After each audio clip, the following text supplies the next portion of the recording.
Request করবো sir, আপনি যদি কিছু বলছেন আমাদের স্বল্প বক্তব্য। শোনা যাচ্ছে?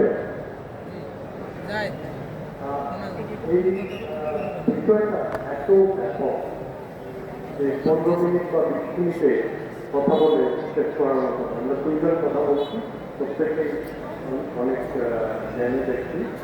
তো আমি একটা জিনিস বলবো আপনাদেরকে যে ব্যবসা এবং যদি ইসলামিক দৃষ্টিভঙ্গি থেকে দেখা হয় বা বৈষয়িক দৃষ্টিভঙ্গি থেকে দেখা হয়, দুনিয়ার সম্পদে 97 ভাগ হলো ব্যবসার মধ্যে, মাত্র 3 ভাগ চাকরি। আল্লাহ দুনিয়াটা সৃষ্টি করেছেন যে সম্পদ দিয়ে দিচ্ছেন এবং সম্পদের বৃদ্ধি কীভাবে করতে হয়, গাছ লাগালে গাছের পরিচর্যা করে এটা ফল করে, এটা আল্লাহকে একটা আইন অনুযায়ী এটা করতে। আমরা যদি এইটাকে ধরে নেই যে সত্য বলে, তাহলে এর মধ্যে আমাদের বক্তব্য থাকবে। যেটা প্রশ্ন করছিলেন যে ওয়েস্টার্ন ওয়ার্ল্ডে পশ্চিমা দেশে এবং বর্তমান আমাদের যে অবস্থা, তার মধ্যে আমরা কীভাবে একটা উদাহরণ দিই। ধরুন ওয়েস্টার্ন ওয়ার্ল্ডে কি বলে একটা অর্থনৈতিক পদার্থ আছে যেটাকে বলে বিদায়। এটা হলো ধরুন কেউ একজন সে মাছ ধরে, সে মাছ ধরতে যাচ্ছে, কিন্তু যাওয়ার আগেই সে মাছগুলো বিক্রি করবে। বললো আমি 10 মণ মাছ নিয়ে আসবো, আপনি আমাকে টাকা দিয়ে ইসলামে এটাকে গাড়া বা নিষিদ্ধ করা। কারণ একটা আনসার্টেনিটি মধ্যে অনিশ্চয়তার সৃষ্টি করা হয়। কিন্তু ওয়েস্টার্ন ওয়ার্ল্ডে এটা বলবো এটা ফিউচার ট্রেডিং করা হয়। তো ইসলাম যে জিনিসটা করতে পারে, এই যে অনিশ্চয়তা যার কারণে বারবার অর্থনৈতিক মান্দা এবং দুর্ভোগে আমরা পড়ছি, এইটা সম্পূর্ণভাবে বন্ধ করে দিতে পারে। আরেকটা জিনিস আমি আপনাদেরকে সর্বশেষ শেষ করা চাই। একটা গবেষণায় ওয়েস্টার্ন ওয়ার্ল্ডে একটা গবেষণায় বেরিয়ে এসেছে যে দুনিয়াতে যে পরিমাণ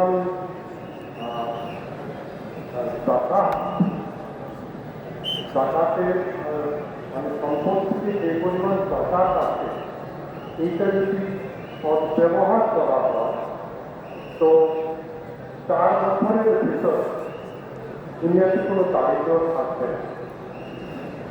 এই যে একটা জিনিস দেখেন, ইসলামিক অর্থনীতির ভিতরে ব্যালেন্সিংটা দুনিয়াতে এমনভাবে করে দিয়েছে, আল্লাহ যেটা ব্যালেন্স করতে বলছে না, সুরা মানে বলছে তার মিজান শব্দটা অনেকবার ব্যবহার করা হয়।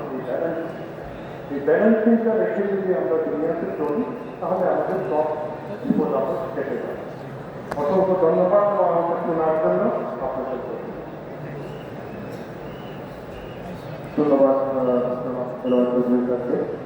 আমি এখন অনুরোধ করবো মুখ্যমন্ত্রী আমার আমি বলছি কিছু শব্দে আমাদের উপস্থিত জাকির আহমেদ সরকারকে এই ব্যাপারে বলার জন্য, কিন্তু আমরা অনুষ্ঠানে একেবারেই শেষ করবো। ধন্যবাদ সম্মানিত সঞ্চালককে। আমি যদি একটি কথা করবো, ঈশ্বরী আদালত যখন গরিব সন্তানদেরকে বিদায় দিলেন, তখন অনেক গুরুত্বপূর্ণ নথিপত্র প্রতিদিন করতেন। যেমন এবাদত প্রস্তুতি করার কথা বলতেন, নামাজ পড়ার কথা বলতেন, স্ত্রীদেরকে মেয়েদেরকে পর্দা করার কথা বলতেন। সাথে সাথে কিন্তু বলতেন যে হাতে কিছু না কিছু ব্যবসা আছে, এটা প্রতিদিন বিদায়ের সময় বলতেন। যদি বলা হয় আন থাকেও তবুও কিছু না কিছু ব্যবসা করতেন। তো এই দিকে যদি আমরা আগাই, এখানে যদি বিশ্ব জাতীয় মন্দির, এখানে খোদাপ্রাপ্তির সকল ব্যবস্থা আছে। তো যেহেতু জাগতিক দুনিয়াও আমাদের ছেড়ে দেওয়া কিছু, এই পৃথিবীতে আমাদের থাকতে হবে, সবভাবে বেঁচে থাকতে হবে, হালালভাবে উপার্জন করতে হবে। তাই যারা ব্যবসা করি সেটাকে যেন আমরা আমার বিপদক মনে করে করি, যেহেতু আমরা বলছেন ব্যবসা হালাল। তো সেটাকে যদি আমরা ইসলামিক নিয়ম নীতির ভিতরে শরীর আইনের মধ্য দিয়ে করি সেটা আমরা হেফাজত হবে এবং এই ব্যাপারে শরীর পরিস্থিতি অত্যন্ত কাজপূর্ণ যেহেতু বোধের সাথে আমরা ব্যবসা করতে চাই আমরা এটিকেও হালাল এবং সৎভাবে করার পরামর্শ করছি তারা মালিকও বরাদ্দ ধন্যবাদ রহমান আমি এখন অল্প কিছু কথা আমাদের ব্যাপারের উদ্দেশ্যে বলার জন্য জনাব কায়নাত ইসলামকে অনুরোধ করবো যেহেতু আমরা সেখানে শেষ করতে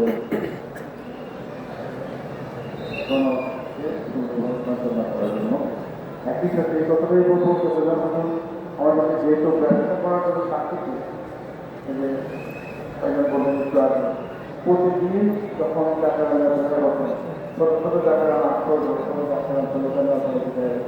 তাদের তিনি বলছেন তোমরা চেষ্টা করো আমরাও চেষ্টা করো কত কিছু থাকতো আমরা বরাবর কাজ থাকতেও কিন্তু চেষ্টা করো চেষ্টা করে তিনি যথেষ্ট কাজ দিয়েছেন এবং সেটার জন্য আমরা মনে করছি যে আমাদের প্রত্যেকের আচরণের জন্য যাওয়ার জন্য খরচ অনুরোধ করবো মেনে চলে যদি আমরা কাজ করতে পারি তাহলে আমাদের দেশে আমাদের দুনিয়ার সার্থক হবে এবং আগামী দিনগুলো আমাদের ভালো থাকবেন আমাদের জন্য দোয়া করবেন আমরা আপনাদের দোয়া করি সকলের আসসালামু আলাইকুম ওয়া রাহমাতুল্লাহ। ধন্যবাদ অত্যন্ত বাড়ির আলোচনা যা থেকে আমরা ইসলাম অর্থনীতির ব্যাপারে ব্যবসার ব্যাপারে দৃষ্টিভঙ্গি বা নৈতিকতা শিক্ষা অনেক জানতে পারলাম। উপস্থিত যারা আছেন সকলকে ধন্যবাদ রোগ সহকারে পুরো অনুষ্ঠানটি দেখার জন্য। আমি আশা করছি যে মাত্রা আমরা শব্দ জানা সম্ভব না কিন্তু অনেক কিছু জানতে পেরেছি। ধন্যবাদ সকলকে। আসসালামু আলাইকুম।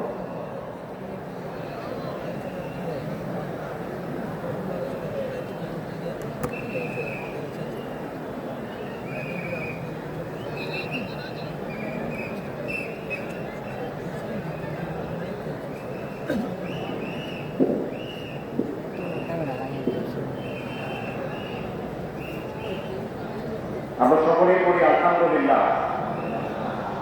আল্লাহ রাব্বুল আলামিন আমাদেরকে দোয়া শিক্ষা দিয়েছেন, রব্বানা আতিনা ফিদ দুনিয়া হাসানাতাও ওয়া ফিল আখিরাতি হাসানাতাও ওয়া কিনা আযাবান্নার।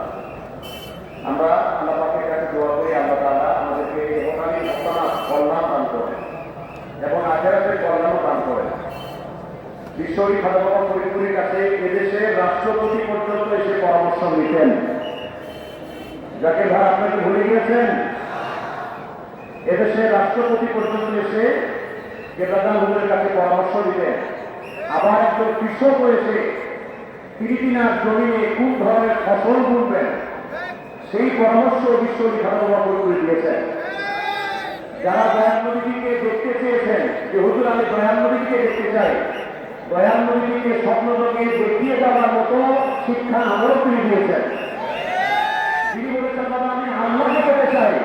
কেবলাদার হুজুর বলছেন বাবা দেখেন আল্লাহকে পাওয়া যায় কিনা, আল্লাহকে পাওয়ার করেন দেখেন আল্লাহকে পাওয়া যায় কিনা। আল্লাহকে পাওয়ার দিকটা তিনি এই বিশ্ব জাতির মধ্যে ঢুকে দিয়েছেন।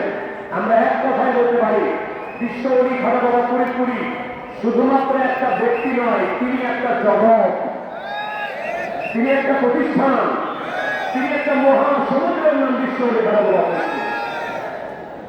আমরা একটু তাকবীর দিই ভাই, অনেকে মনে ঘুমিয়ে গিয়েছেন, একটু হাত তুলে দেখা যাচ্ছে কি ঘুমাচ্ছেন। নারে তাকবীর, দ্বীন ইসলাম, বিশ্ব অলি খালেদা ফরিদপুরি মহাপবিত্র বিশ্ব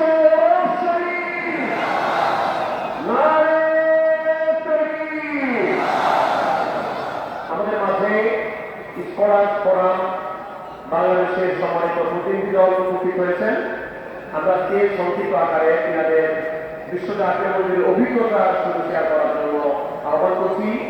এই পর্যায়ে আলোচনা পেশ করবেন মুফতি মাওলানা আরিফুল ইসলাম আশরাফি।